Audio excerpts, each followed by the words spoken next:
Chapter 8.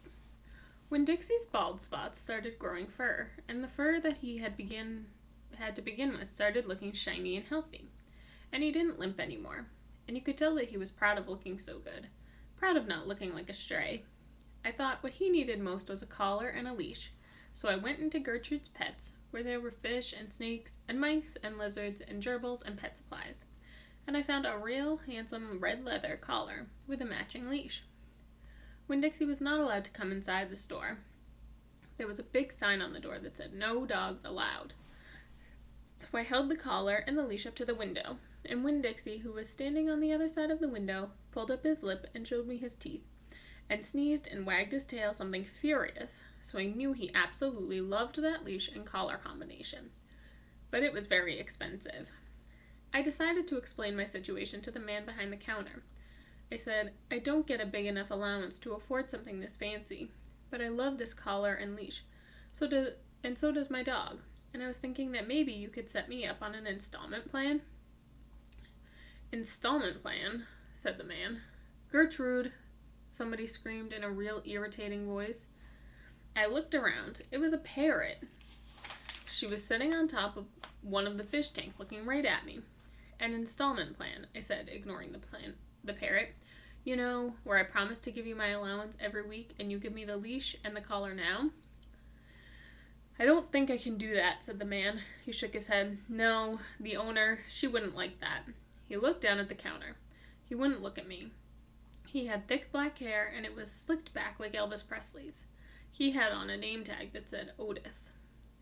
"Or I could work for you," I said. "I could come in and sweep the floors and dust the shelves and take out the trash. I could do that." I looked around Gertrude's Pets. There was sand and sunflower seed shells and big dust bunnies on the floor. I could tell that it needed to be swept. Said Otis. He looked down at the counter some more. "Gertrude?" the parrot screamed again. "I'm real trustworthy," I said. "I'm new in town, but my daddy is a preacher. He's a preacher at the Open Arms Baptist Church of Naomi, so I'm real honest. But the only thing is, Winn-Dixie, my dog, he would have to come inside with me, because if we get separated for too long, he starts to howl something terrible." "Gertrude doesn't like dogs," said Otis. "Is she the owner?" I asked. He finally looked up. He pointed at the fish tank. "That, Gertrude, the parrot, I named her after the owner." "Gertrude's a pretty bird," screamed Gertrude. "She might like Winn-Dixie," I told Otis. "Almost everybody does. Maybe he could come inside and meet her, and if the two of them get along, then I could have the job." "Maybe," Otis mumbled. He looked down at the counter again. So I went and opened the door, and Winn-Dixie came trotting inside the store. "Dog!" screamed Gertrude. "I know it," Otis told her. And then Gertrude got real quiet. She sat on top of the fish tank and cocked her head from one side to the other, looking at Winn-Dixie. And Winn-Dixie stood and stared back at her. He didn't hardly move. He didn't wag his tail. He didn't smile. He didn't sneeze. He just stared at Gertrude, and she stared at him. And then she spread her wings out real far and flew and landed on top of Winn-Dixie's head. "Dog!" she croaked. Winn-Dixie wagged his tail just a little tiny bit, and Otis said, "You can start Monday." "Thank you," I told him. "You won't be sorry." On the way out of Gertrude's Pets, I said to Winn-Dixie, "You are better at making friends than anybody I've ever met. I bet if my mama knew you, she would think you were the best dog ever." Winn-Dixie was smiling up at me, and I was smiling down at him. And so neither one of us was looking where we were going, and we almost bumped right into Sweetie Pie Thomas. She was standing there sucking on the knuckle of her third finger, staring at the window of Gertrude's Pets. She took her fingers out of her mouth and looked at me, with her eyes all big and round.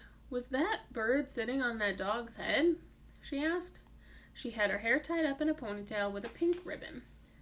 But it wasn't much of a ponytail. It was mostly a ribbon and a few strands of hair. "Yes," I told her. "I seen it," she said. She nodded her head and put her knuckle back in her mouth. Then she took it out again real quick. "I seen that dog in church, too. He was catching a mouse. I want a dog just like it, but my mama won't let me get no dog. She says if I'm real good, I might get to buy me a goldfish or one of them gerbils. That's what she says. Can I pet your dog?" "Sure," I told her. Sweetie Pie stroked Winn-Dixie's head so long and serious that his eyes drooped half closed and drool came out the side of his mouth. I'm going to be 6 years old in September. I gotta stop sucking on my knuckle once I'm 6, said Sweetie Pie.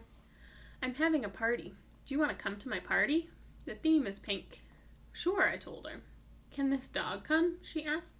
You bet, I told her. And all of a sudden I felt happy. I had a dog. I had a job. I had Miss Franny Block for a friend. And I had my first invitation to a party in Naomi. It didn't matter that it came from a 5-year-old and that the party wasn't until September. I didn't feel so lonely anymore.